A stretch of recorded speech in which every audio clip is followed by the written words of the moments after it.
Estimados participantes, durante esta sesión haremos una revisión vinculada con la farmacoterapéutica de las enfermedades causadas por virus DNA y virus RNA, incluyendo algunos elementos destacados sobre COVID-19 y VIH. Bien, me parece interesante que inicialmente hagamos un breve repaso vinculando la acción farmacológica con el comportamiento de los virus ADN y ARN. La sesión anterior, ustedes pudieron tener una especie de repaso global muy completo donde se incluían todos los diferentes virus ADN. En este momento vamos a tomar en consideración desde el punto de vista farmacológico los que tienen mayor repercusión. Entonces, incluiríamos poxvirus, causantes de las viruelas, herpes virus, causantes de varicela, varicela zóster, herpes bucal y genital, adenovirus, causantes de conjuntivitis y faringitis, hepagnavirus, agentes causales de la hepatitis, virus de la hepatitis B, papilomavirus de las verrugas. Bien, vamos a darle una mirada a este gráfico que de alguna forma nos va a permitir evaluar someramente el comportamiento en términos de multiplicación de un virus DNA. Entonces, la primera escena nos muestra el proceso de acoplamiento y la separación de la cubierta con la transferencia del DNA viral al núcleo del hospedador. Cuando una vez que se ha dado este fenómeno, podemos observar entonces el DNA viral, los procesos de transcripción hacia el RNA mensajero viral y la síntesis nueva del DNA viral como un producto. Ahora, aquí hay un aspecto importante que es una enzima clave para que se dé esta nueva síntesis. Es la inhibición de la DNA polimerasa viral. Bloqueando la DNA polimerasa viral, entonces vamos a tener una disminución de la posibilidad de síntesis de nuevos virus. En ausencia de la intervención farmacológica con inhibidores de la DNA polimerasa de tipo aciclovir, vidarabina, foscarnet y ganciclovir, observaremos que el virus va a salir, asume, emplea toda la maquinaria proteica de síntesis proteica del hospedador y genera la síntesis de proteínas estructurales, enzimas particulares, proteínas reguladoras que finalmente llevarán al ensamblaje de nuevos virus, que finalmente o previamente deberán ser puestos en contacto nuevamente con esta membrana para generar la liberación. De manera que el núcleo de la célula hospedadora es capaz entonces, a este nivel, de transcribir el material genético del virus en RNA mensajero y aquí la pieza clave que está en el interior del núcleo es la polimerasa de la célula hospedadora.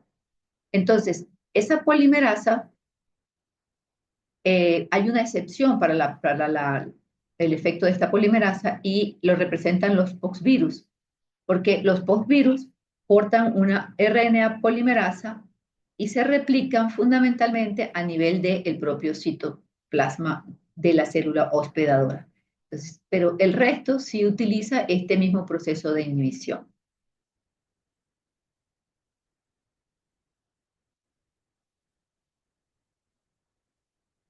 En este otro esquema podemos ver los fenómenos de replicación y la interacción con los dianas farmacológicos ahora de los virus RNA.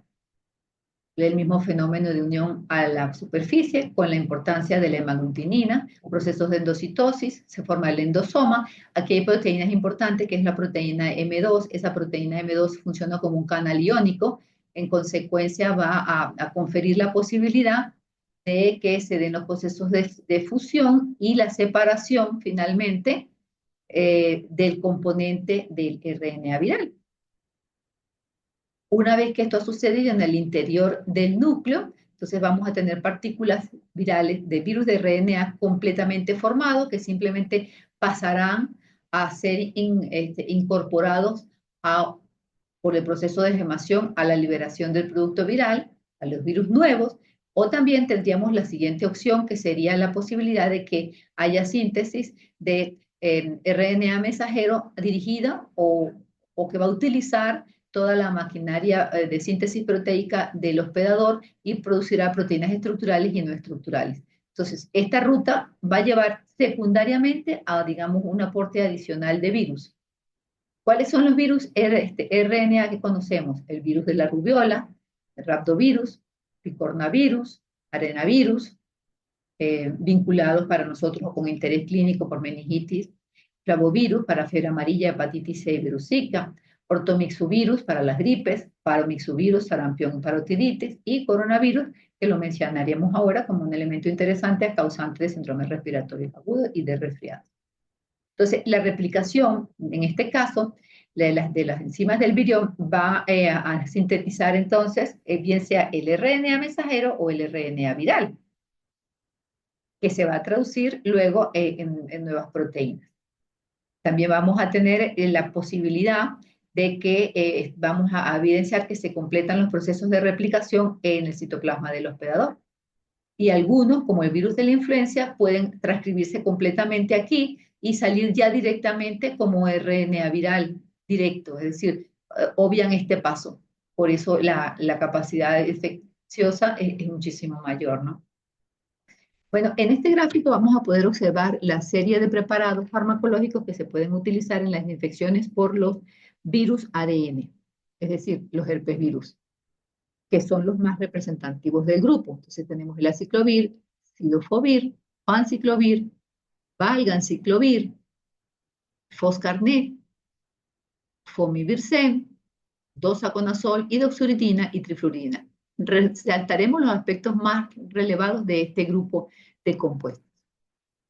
En primer lugar, porque evidentemente es más importante para nosotros por la aplicación, por el uso mucho más frecuente de este grupo, vamos a incorporar entonces al aciclovir como un agente antiviral muy interesante porque son capaces de combatir las infecciones por virus herpes simple tipo 1-2 y en vitro hay actividad contra virus Epstein-Barr, virus humano tipo 6 y citomegalovirus.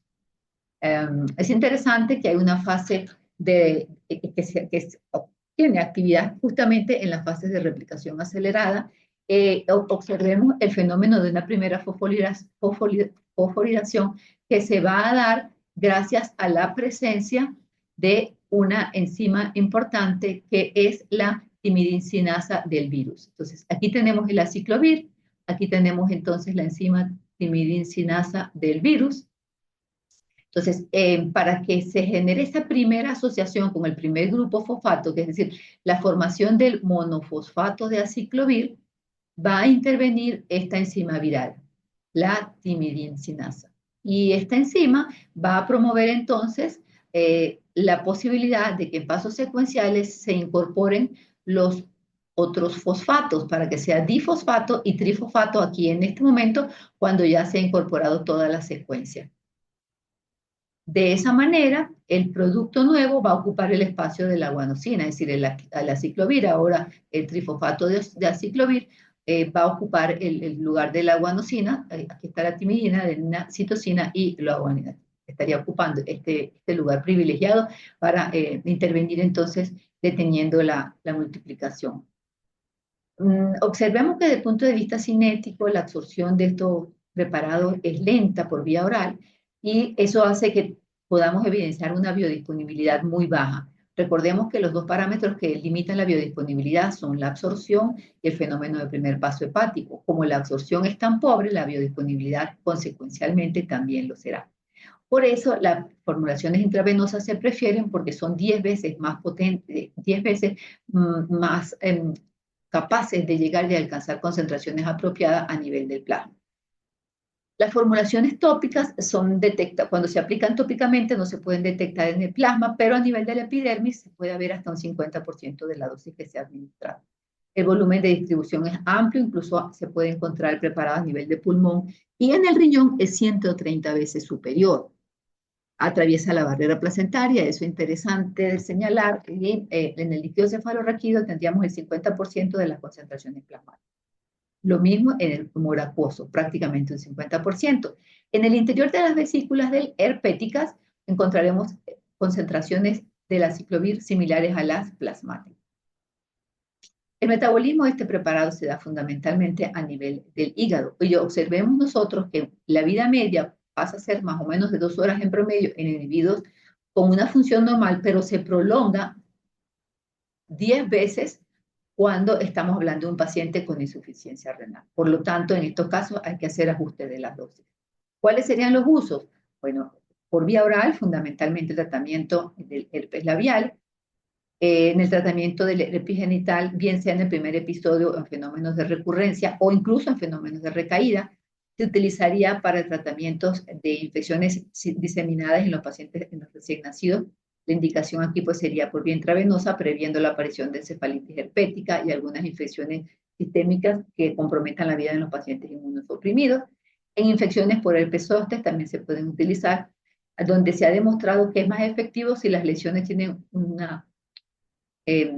inicio de acción menor a 72 horas, puede utilizarse en el virus herpes zóster por vía oral en pacientes inmunocompetentes. Para el caso de la varicela, se recomienda el tratamiento especialmente en pacientes adultos inmunosuprimidos, donde podría aparecer la complicación más frecuente, que es la neumonía varicelosa, en cuyo caso se recomienda la utilización por vía intravenosa. El citomegalovirus, observemos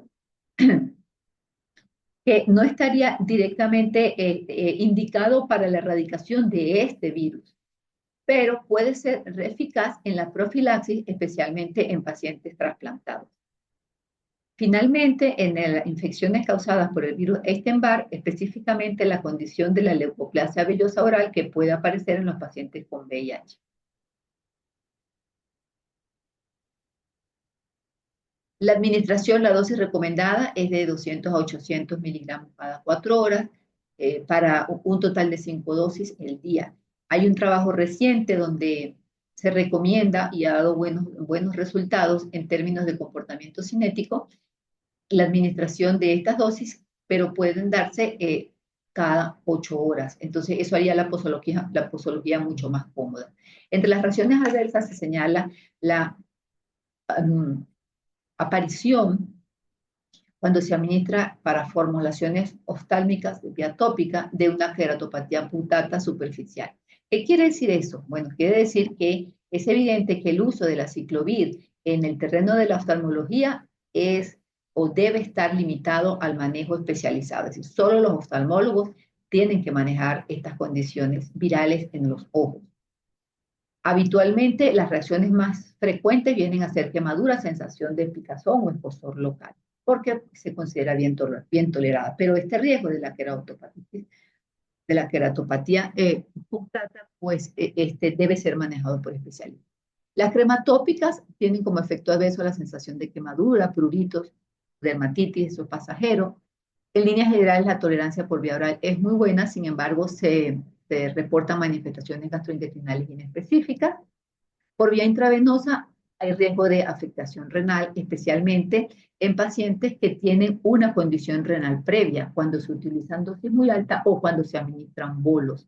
Por eso se recomienda la hidratación apropiada de los pacientes y la administración en perfusión en una infusión que dure más de 1 hora, evitando los procesos de cristalización a nivel de los túbulos renales. Entonces, cuando aparecen estas afecciones renales, se recomienda igualmente hidratar al paciente y suprimir el fármaco porque esa afección renal pues, puede ser revertida. Otro aspecto importante que tiene que ver con las reacciones adversas es la neurotoxicidad. Entonces, aparecen allí muchas manifestaciones de neurotoxicidad inespecífica, pero, por ejemplo, las convulsiones están descritas incluso con síntomas focales unilaterales. Sería interesante tener esto en consideración, especialmente en pacientes epilépticos.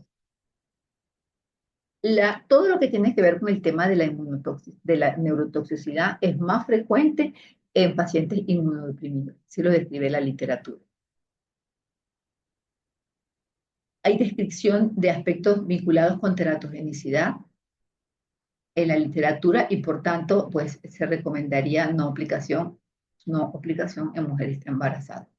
El valaciclovir viene ante la escasa biodisponibilidad oral de la ciclovir, el valaciclovir, que es el valiéster de la ciclovir, sería una opción que superaría las dificultades de absorción. Entonces, se absorbe mucho más rápidamente y genera una biodisponibilidad que es hasta 5 veces mayor que el aciclovir. Menos del 1% se recupera intacto por la orina, el resto se recupera directamente como el preparado aciclovir. Tiene los mismos efectos adversos que el aciclovir, solamente que está descrita también la aparición de púrpura trombótica, trombocitopénica, bueno, eventualmente pues habría que tener consideración en este aspecto. Desde el punto de vista de las indicaciones, especialmente el tratamiento de herpes genitales primarios y recidivantes, y el resto de las indicaciones son similares a la ciclovir. También se puede considerar una opción terapéutica en pacientes con citomegalovirus trasplantados. Observemos que la dosis, si para la ciclovir era, por ejemplo, 800, hasta la dosis máxima de 800 miligramos, en este caso podemos apreciar que podemos utilizar 1 gramo, porque haya intervalos cada 8 horas o incluso con mayor frecuencia. En este caso podemos observar que 1 gramo cada 8 horas o incluso 500 miligramos cada 12 para el tratamiento, bien sea del herpes genital o del herpes zóster, serían opciones mucho más recomendables. Al igual que la ciclovir, hay que tener cautela en los pacientes con insuficiencia renal. Pero el valaciclovir muestra entonces, en términos generales, mayor potencia, porque estamos utilizando menos dosis para alcanzar el mismo efecto terapéutico. Aparece aquí el cidofovir con una actividad interesante sobre herpes virus, papiloma, viruela y adenovirus. Es interesante que para este también se va a dar una fosforilación celular, que probablemente no está vinculada con la actividad viral. Entonces va a lograr inhibir cepas que son resistentes a la ciclovir. Adicionalmente, el cidofovir inhibe sinérgicamente la replicación de citomegalovirus siempre y cuando se presente asociado con ganciclovir o foscarnet. Desde el punto de vista cinético, el cidofovir tiene una biodisponibilidad oral sumamente baja, la penetración en el líquido cefalorraquídeo es baja, los preparados tópicos tienen una concentración, generan una concentración plasmática muy baja también. Ahora, la forma activa, que sería el difosfato de cidofovir, va a generar un metabolito interesante que se denomina un metabolito fosfocolínico, cuya vida media intracelular viene a ser hasta de 87 horas. ¿Qué quiere decir esto? Que el cidofovir puede comportarse como una especie de reservorio intracelular. Por lo tanto, una de sus ventajas sería que pueden ser utilizados en regímenes semanales o de 2 veces a la semana. Eso evidentemente tiene mucha ventaja comparado con los que hemos señalado anteriormente. Además, el cidofovir tiene la posibilidad de disminuir su secreción tubular utilizando el probenecid. Entonces, el probenecid, al igual que lo que sucede con la penicilina, va a bloquear el transporte tubular, especialmente los procesos de secreción a nivel renal, y de esa manera mantendría más tiempo la concentración plasmática. Se emplean en tratamientos de retinitis por citomegalovirus en pacientes de VIH o infecciones mucocutáneas en aquellas entidades clínicas debidas a herpes virus que son resistentes a ciclovir. También en caso de algunos adenovirus en pacientes que son receptores de trasplante o cuando las infecciones de molusco contagioso se han hecho muy extensas en pacientes de VIH. La formulación tópica elimina la dispersión viral y las lesiones en pacientes con VIH y infecciones mucocutáneas que han sido resistentes a la ciclovir. También se utilizan en el manejo de las verrugas anogenitales y del molusco contagioso. Una indicación novedosa y más interesante aún viene a ser, por ejemplo, el tratamiento de la neoplasia intraepitelial cervical, los célebres NIC, que entonces podrían beneficiarse de la aplicación farmacológica. También la papilomatosis respiratoria. Entre los efectos adversos destaca la nefrotoxicidad. Este efecto muchas veces es limitante y requiere de la hidratación previa del paciente con solución salina para disminuir el riesgo. Otro efecto adverso es la uveitis anterior, que debe ser tratada con glucocorticoides y con ciclopégicos, mediáticos y ciclopégicos. La presión intraocular puede descender, especialmente cuando se utilizan preparados intravenosos. La administración con alimentos puede mejorar un poco la tolerancia y adicionalmente la utilización de algunos antihistamínicos o paracetamol. Dentro de las contraindicaciones, no se pueden utilizar compuestos que tengan actividad tóxica sobre el riñón, pues debemos utilizar, no se pueden utilizar de manera simultánea. Entonces hay que esperar por lo menos de 7 a 10 días después que hayamos concluido tratamientos con aminoglucósidos, pentamidina intravenosa, anfotericina B, foscarnet, uso prolongado de analgésicos antiinflamatorios no esteroideos o incluso el antecedente en el paciente de haber recibido algún tipo de medio de contraste con fines diagnósticos. Limitarían entonces su acción. Cuando se utilizan por vía tópica, pues no hay algunos elementos de consideración que sea trascendente. El fanciclovir y el penciclovir, que sería una formulación, el fanciclovir, que sería una formulación oral del penciclovir, es decir, que es el mismo preparado, pero para ser administrado por vía oral, va a inhibir entonces también la síntesis de estos ADN virus, penetra bien las células infectadas, pero su capacidad de penetración también abarca algunas células no infectadas. Al igual que lo que sucedía con el aciclovir, va a ser fosfolilada por la timidicinasa viral y posteriormente va a ser transformado en las formas activas cuando se completan los procesos de fosforilación. Hay mayor afinidad por las células infectadas que el propio aciclovir. Entonces eso lo posiciona como una opción importante cuando tenemos cepas resistentes a aciclovir. Eh, como tienen, ya va, disculpe, es interesante que tengamos en consideración lo siguiente. El fanciclovir es una opción especialmente importante en virus herpes simple tipo 1, el virus herpes simple tipo 2, virus varicela zoster, pero tiene una acción limitada para infección por Epstein-Barr y por citomegalovirus. Este elemento, que es la posibilidad de tratar incluso infecciones por virus de hepatitis B, es interesante tener en consideración. Ahora bien, cuando tenemos las cepas resistentes a ciclovir, se ha demostrado, como tiene el mismo mecanismo de acción que la ciclovir, es decir, utiliza la misma timidicinasa, pues podría generarse fenómenos de resistencia cruzada entre el penciclovir y el aciclovir. Desde el punto de vista de las indicaciones, fundamentalmente para herpes zóster no complicados en pacientes que tengan competencia inmunológica. Debe ajustarse la dosis de insuficiencia renal, igual que con todo lo que hemos mencionado anteriormente, y en pediatría el uso no está completamente aclarado. Desde el punto de vista de los siguientes fármacos que podemos utilizar en las infecciones por DNA virus, tenemos también el ganciclovir y el valganciclovir. El ganciclovir es un análogo estructural también del aciclovir.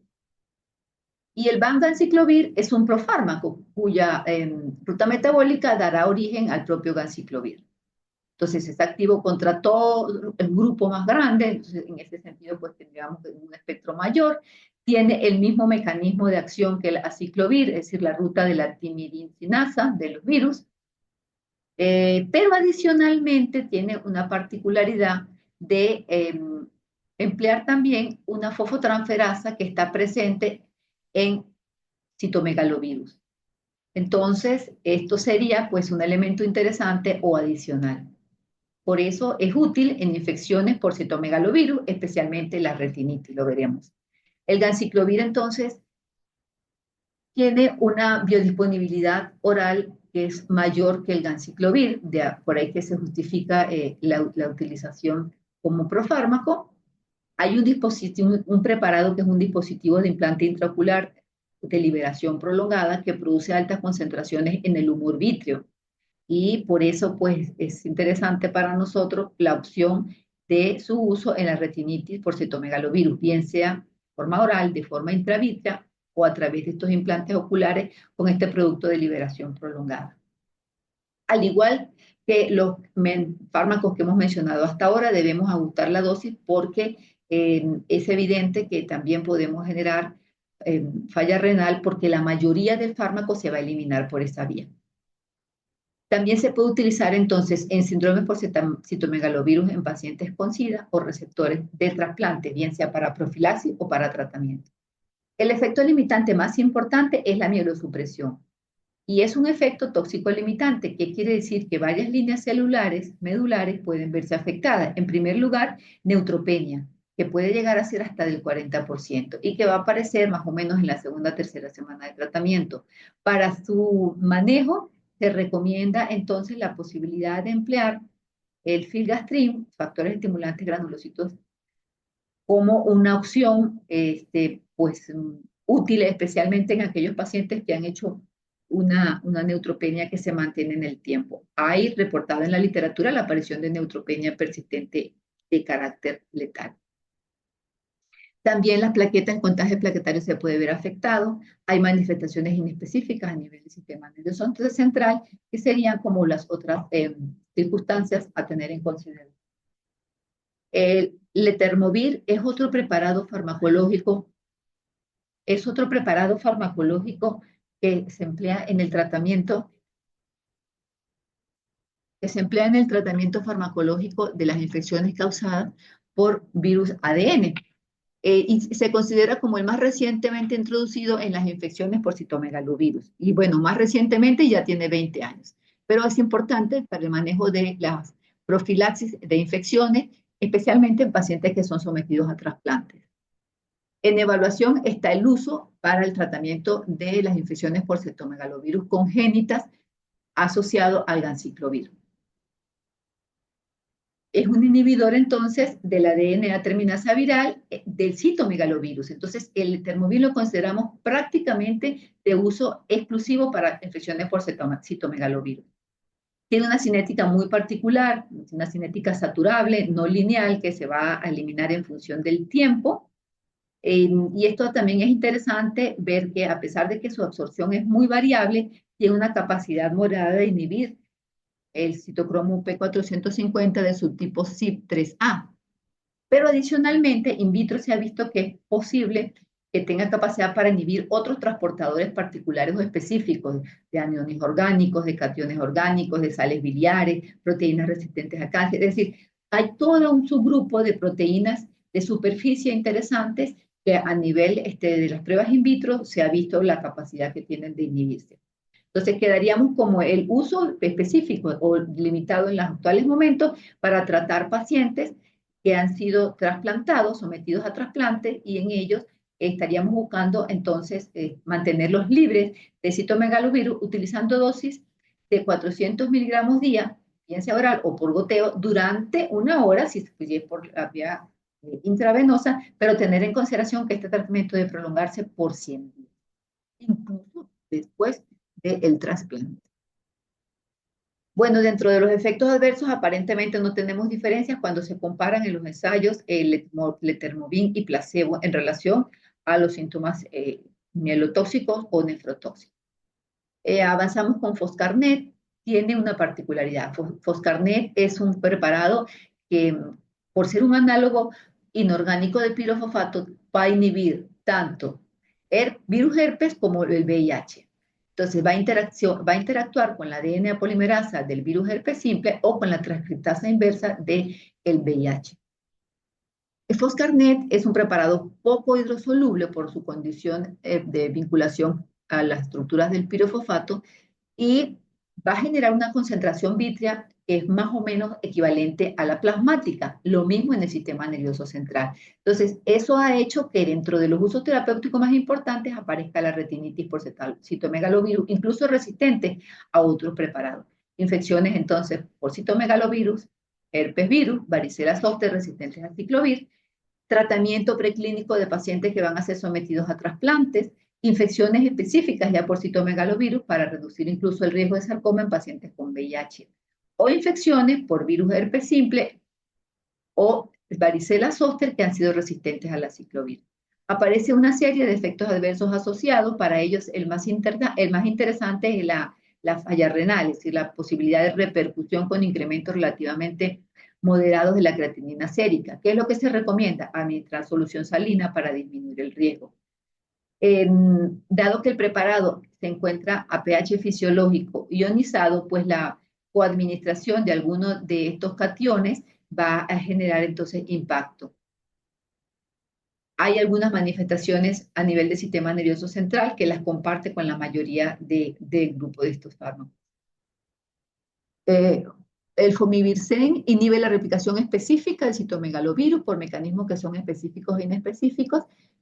Tiene la particularidad entonces en términos de actividad de ser una opción terapéutica cuando estamos frente a un citomegalovirus que es resistente a ganciclovir, foscarnet y cidofovir. Sería como una droga definitivamente de reserva, especialmente en el manejo de las afecciones retinianas por citomegalovirus cuando no se responde a los otros preparados. También para pacientes con VIH y retinitis resistente. Dentro de los efectos adversos, pues fundamentalmente están los oculares, la aparición de la iritis, que puede ser manejada con glucocorticoides tópicos. El docosanol funciona como un alcohol saturado, se administra fundamentalmente en cremas, se comercializa sin receta médica para tratamiento de herpes bucolabial. Tiene la importancia de que el efecto farmacológico radica en que se utilice durante las primeras 12 horas, cuando el paciente a lo mejor no tiene ni siquiera idea de que está desarrollando la infección por virus, porque los prodromos se comienzan a ser notorios o conocidos cuando el paciente ya está familiarizado con la sintomatología. En líneas generales, cuando se aplica estadística en tiempo de recuperación, reduce un día el periodo habitual de la duración del herpes. Cuando ya hay pápulas, la literatura nos reporta beneficios. Mencionamos ahora la hidroxuridina, que también tiene formulaciones tópicas para tratamiento de queratitis o formulaciones en labiales para herpes labial o herpes genital. La aplicación de estos preparados usualmente produce reacciones locales discretas. La trifluoridina, entonces, tiene una actividad importante contra ambos tipos de virus herpes simple y citomegalovirus, y menos activa contra adenovirus. Digamos, su capacidad o su actividad incluye cepas que son resistentes a aciclovir. Entonces sería como una buena opción. Y el tratamiento pues estaría vinculado con manejo de queratoconjuntivitis primaria o epiteliales recurrentes por ambas presentaciones del virus herpes simple. Desde el punto de vista tópico, es más activo que la hidroxuridina en las infecciones oculares. Y las reacciones adversas más o menos son equivalentes a las que hemos descrito hasta ahora. Avanzamos con los fármacos que se utilizan para el manejo de las infecciones causadas por virus RNA.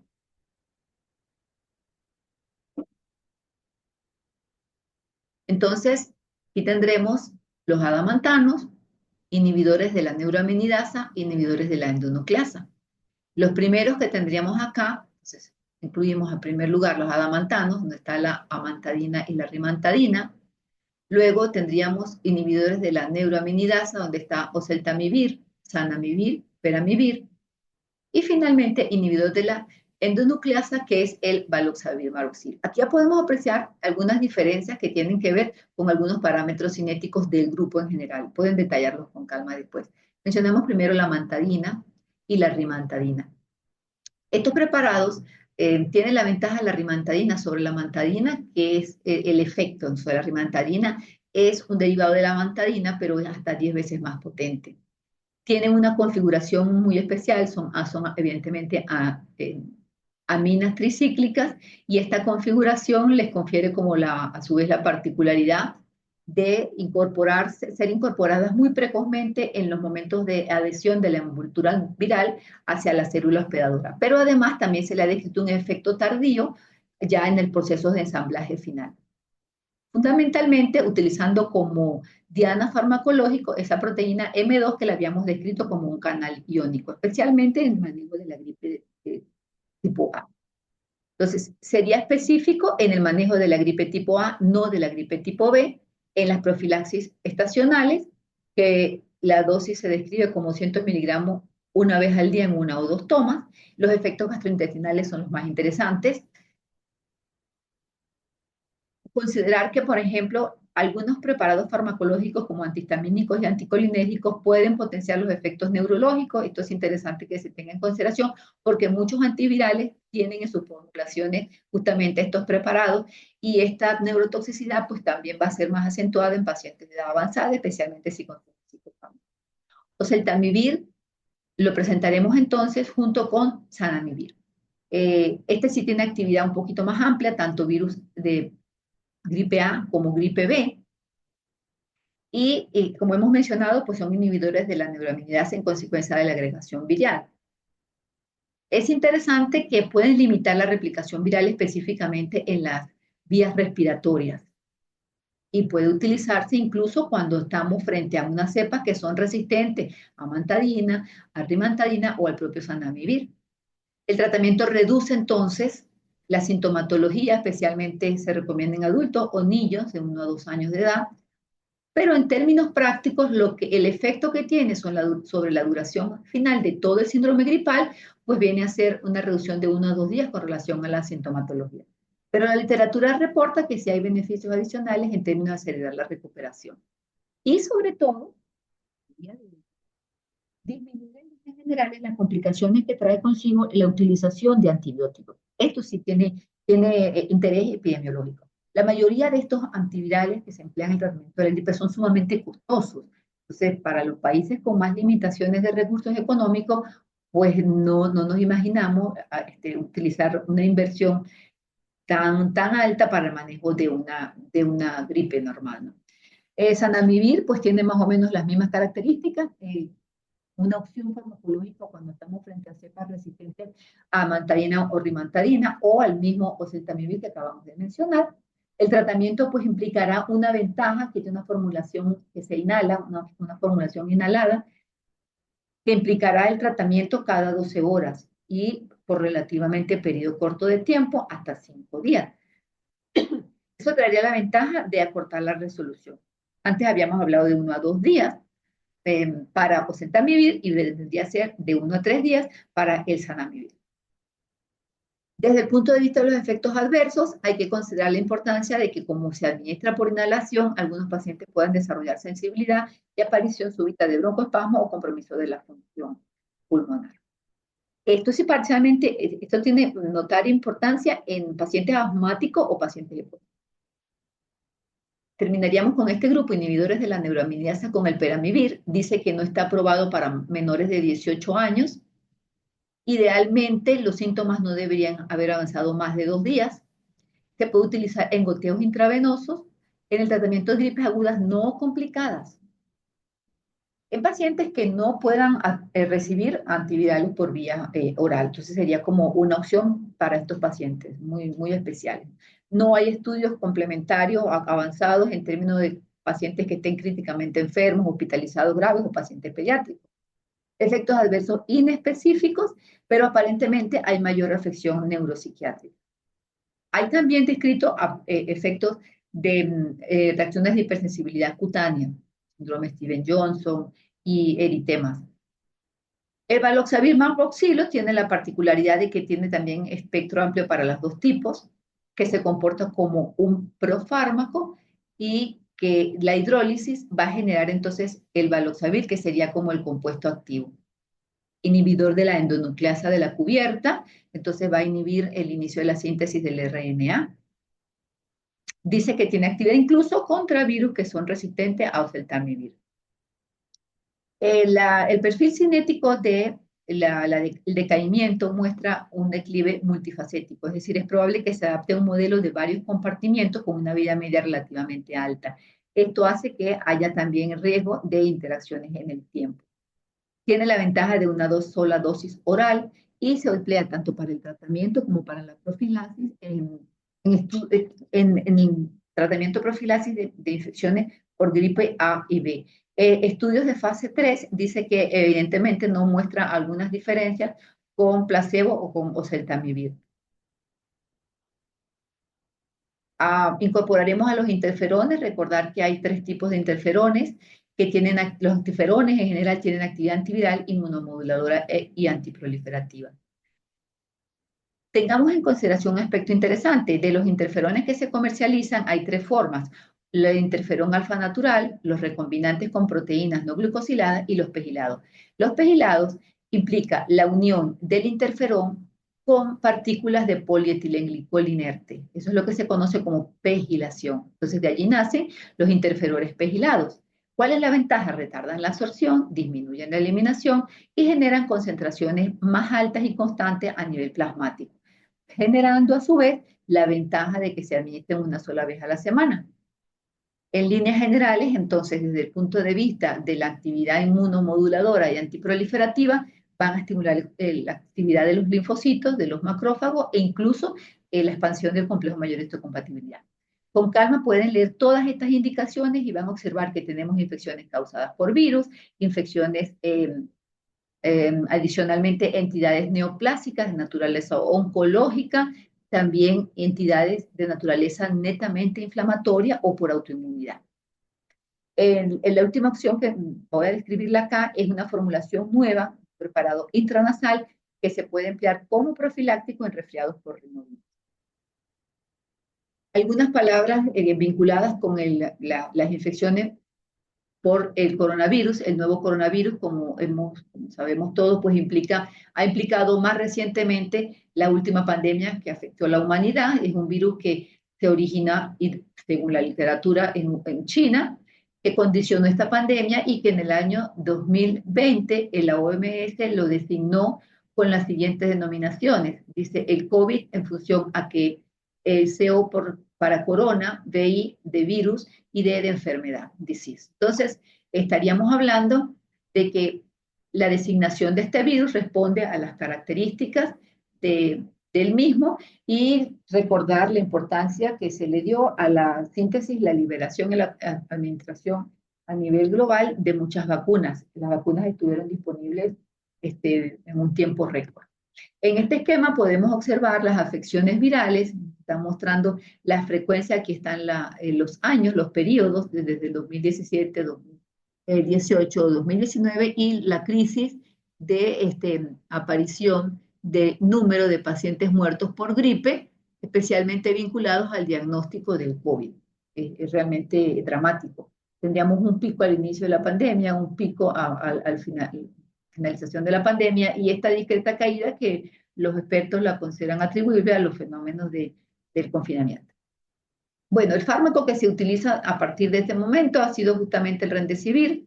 Se utilizó, o sea, los estudios previos estaban hechos fundamentalmente para tratamiento del virus ébola, MERS y SARS. Entonces, bueno, evidentemente como ya se habían adelantado ensayos de fase 2 y de fase 3, pues fue muy fácil incorporarlo al tratamiento. Tiene un metabolismo muy amplio, eliminación renal. Observemos que después que se ha administrado, más o menos con una vida media de 1 hora, el preparado farmacológico va a implicar pues la posibilidad de que se mantenga poco tiempo el preparado farmacológico a nivel plasmático. Entonces, por eso la utilización en niños y en adultos implica una administración en goteo para hacer que a través del goteo nosotros podamos mantener la concentración plasmática más tiempo a lo largo del día. Se recomendaban dosis iniciales de impregnación de 200 miligramos con dosis de mantenimiento de 100 miligramos día. ¿Cuánto tiempo? Bueno, para pacientes que no necesitaban ser incorporados a ventilación mecánica por 5 días y para pacientes que no habían respondido bajo esa misma situación clínica 5 días más, o sea que se podía prolongar hasta por 10 días. Hay un ensayo importante que generó la Organización Mundial de la Salud, se denomina Solidaridad, y mostró que el Remdesivir tenía un pequeño beneficio en relación a todas las expectativas que se tenían. Fundamentalmente quedó recomendado para ser administrado de manera temprana porque previene la progresión, pero su uso sería un poco más limitado a pacientes ambulatorios que tienen alguna condición, alguna comorbilidad que lo transforme en pacientes de alto riesgo. Se vio que los pacientes hospitalizados, las intervenciones antiinflamatorias, pues eran más importantes incluso que la respuesta al Remdesivir. Y dentro de los efectos adversos, tener en consideración, por ejemplo, este aspecto, es decir, la posibilidad de que el mismo Remdesivir desencadenara insuficiencias respiratorias. Esto es interesante porque, bueno, se nos establece una línea muy sutil para que nosotros pudiéramos discriminar a lo largo del tiempo cuántos pacientes que recibieron este fármaco realmente se beneficiaron o entre ellos apareció la insuficiencia respiratoria, que evidentemente podría ser letal. Aquí hay unos aspectos generales en el tratamiento del VIH. Me parece interesante que consideremos que, en líneas generales, la Organización Mundial de la Salud sugiere que todos los pacientes diagnosticados tengan tratamiento, porque el tratamiento reduce la carga vital, restaura el sistema inmunológico, reduce el riesgo de infecciones oportunistas y en consecuencia también la mortalidad por ellas, disminuye el daño endotelial, que estaría vinculado a enfermedad cardiovascular y en otros órganos del sistema, y además reduce la posibilidad de que el virus se transmita. Entonces, cuando hay tratamiento, la carga viral es mínima. Y se trabaja con la siguiente premisa. Si la carga viral es indetectable, el virus es intransmisible. Entonces, esto es lo que se equivale como I igual a I. Indetectable es intransmisible. Hay algunas recomendaciones generales, yo sugiero que las lean con detenimiento, no hay ninguna particularidad. En líneas generales, a mí me parece importante que se tomen algunos minutos para detallar la secuencia. En este esquema nos está mostrando los dianas farmacológicos. De estos fármacos nos va a interesar fundamentalmente los que en los actuales momentos nos recomienda la OPS y la OMS en su último informe y guía práctica que sale del 2024 y que tiene vigencia hasta el 2026, que sería la aplicación de los inhibidores de la transcriptasa inversa, que como sabemos incluye tres grupos: los inhibidores nucleócidos, los inhibidores nucleótidos, los inhibidores no nucleócidos. Todo este grupo pues representa más o menos 10 fármacos, todos comparten el mismo mecanismo de acción, inhibición de esta enzima importantísima, la transcriptasa reversa. Otro grupo interesante serían los inhibidores de la proteasa. Los inhibidores de la proteasa estarían actuando a este nivel para bloquear la gemación, liberación y maduración de los viriones que infectarían a nuevas células. Y finalmente los inhibidores de la integrasa, donde aparece el dolutegravir. Entonces, este esquema más o menos pues permite observar, este es un comportamiento habitual según hemos mencionado de los virus RNA. La diferencia, tenemos aquí esta enzima que es sumamente importante y que explica el mecanismo de acción de la mayoría de los fármacos. Recomendaciones generales por el grupo, en ejemplo, el grupo de los inhibidores nucleócidos de la transcriptasa, donde está abacavir, estrixtabina, lamivudina y sidobudina. Estos preparados, recordemos que ninguno de estos preparados se puede utilizar de manera aislada, sino que siempre están combinados. La aprobación de estos fármacos combinados con, entre ellos mismos o con representantes de otro grupo es la base en el tratamiento del VIH. Incluso la mayoría de ellos se ha probado también con éxito en niños. Algunos de los elementos interesantes que podríamos destacar sería, por ejemplo, con el abacavir. Puede ser utilizado entonces en combinación con acidobudina, la lamivudina o con el dolutegravir en adultos y en pacientes pediátricos que tengan más de 3 meses de edad. El efecto secundario es el síndrome de hipersensibilidad, que es eventualmente severo y que tendríamos que estar vigilando al paciente, especialmente durante las 3 primeras semanas de tratamiento. Entricitabina, con una actividad mucho antiviral mayor que el propio abacavir, también aprobado incluso para lactante, es menos tóxico. El signo de alerta sería la hiperpigmentación cuando el paciente está sometido a exposición solar, habría que considerar eso. Es importante que tengamos en consideración esto, es decir, encitravina tiene actividad con el virus de la hepatitis B.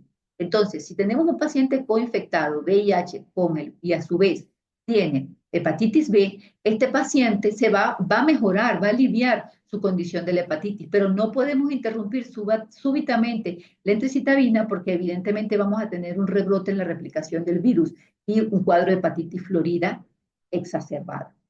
La amibudina tiene el mismo comportamiento. El elemento interesante se utiliza en niños, incluso en niños muy pequeños, pero se ha reportado pancreatitis en ellos.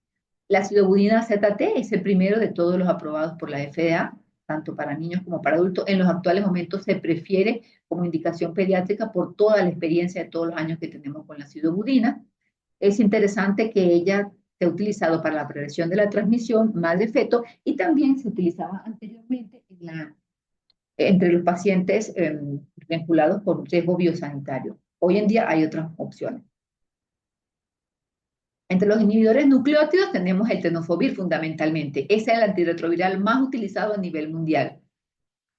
Y el tenofovir también puede ser utilizado como su segundo preparado, es decir, el tenofovir puede ser como disoproxilo o como alefenamida. Este tenofovir alefenamida ha sido aprobado incluso en los pacientes para en quienes tenemos la coinfección VIH, virus hepatitis B, o incluso en la profilaxis del VIH combinado con entricitabina.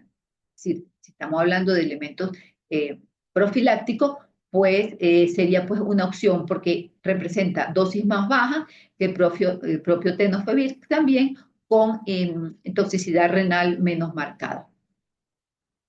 Estos preparados en líneas generales tienen una tolerabilidad mucho mejor. En ellos también debe vigilarse la función renal, especialmente si el paciente cursa con alguna nefropatía preexistente, alguna condición preexistente. Igual, si el paciente está coinfectado con virus de hepatitis, no podemos suspenderlo súbitamente. Los inhibidores no nucleócidos, entonces aquí tenemos el efavirenz, etravirina y la doravirina. Bueno, estos preparados, ninguno de ellos debe administrarse de manera aislada y tienen la ventaja que se puede utilizar también en los niños, cualquiera de ellos está probado, especialmente efavirenz, etravirina. Doravirina, como es de más reciente introducción, solamente se justifica combinarlo, pero en el caso de los niños tendríamos la limitación porque solamente se han concluido estudios en adultos. No se ha mostrado que sea teratogénica en animales, pero tampoco se han concluido, como es la de introducción más reciente, estudios en mujeres embarazadas. Inhibidores de la proteasa, entonces tenemos el ritonavir. La ventaja del ritonavir hoy en día no es tanto su actividad contra el VIH, sino que se considera un modificador farmacocinético. Quiere decir que al inhibir los grupos enzimáticos de citocromo comprometidos en la degradación de la mayoría de estos fármacos, haría que las concentraciones plasmáticas se mantengan en el tiempo. Más recientemente se ha introducido este otro modificador farmacocinético que es el cobicistat. Entonces, hay muchas combinaciones que incluyen o ritonavir o cobicistat como modificadores farmacocinéticos, simplemente buscando disminuir el metabolismo y haciendo que a lo largo del tiempo las concentraciones plasmáticas se mantengan más constantes. Entonces tendríamos, insisto, la importancia de combinarlo con cualquier otro representante del grupo. De estos, el de más reciente introducción es darunavir, que representa una combinación factible con ritonavir o con el cobicistat, tanto en adultos como en niños. Terminaríamos con los inhibidores de la integrasa, de ellos el único preparado que tenemos disponible es dolutegravir. Recordar la importancia de que hacemos con este preparado que haya permanencia a nivel nuclear por periodos muy grandes y en consecuencia, digamos que estaríamos bloqueando ese potencial grande de replicación nuclear y de mantenimiento de latencia del VIH. Entonces, él evita la formación de enlaces covalentes entre el DNA viral y el del hospedador. Y este proceso se conoce como transferencia de información genética. Este es un mecanismo de acción que es único, por lo tanto no podemos tener todavía trabajo ni siquiera de resistencia, no tenemos virus resistente en el actual momento. Es el único preparado del grupo con actividad interesante tanto para el virus VIH1 como VIH2. Y por supuesto, pues su misión es impedir la integración de ambos, tanto el DNA viral con el cromosoma a nivel de los cromosomas de los hospedadores. Está aprobado para adultos y niños, incluso niños de 4 semanas y pesos mayores a 3 kilos, es decir, para la transmisión materna. Preparado siempre en combinación, por ejemplo, con la mibudina o abacavir o con la mibudina y el preparado, el dolutegravir. Hay formulaciones genéricas de tenofovir y la mibudina, pero unidos al dolutegravir. Entonces, este sería, en los actuales momentos, dado su alta eficacia, mejor tolerabilidad que todos los demás, el de mayor conveniencia y por lo tanto se recomienda como el fármaco inicial en muchas partes del mundo. Esto tiene interés para nosotros. Aquí aparece el esquema en relación o nos plantea las dosis en las infecciones por VIH y estamos repitiendo, ya este diapositivo lo había mostrado, solamente que aquí está enriquecido con la presentación de la dosificación. Recordar que en los actuales momentos la importancia, se le da demasiada importancia a que el paciente pueda recibir tratamiento una sola vez al día, no 6 pastillas cada 6 horas como eran inicialmente, 8 pastillas. Todo eso ya pasó a la historia. Estas dosis únicas con orden diaria pues han cambiado la vida del paciente, los procesos de estigmatización, etcétera. Pero la tendencia es a utilizar formulaciones que sean de liberación prolongada y que sean incluso administradas con intervalos de tiempo de una semana y más.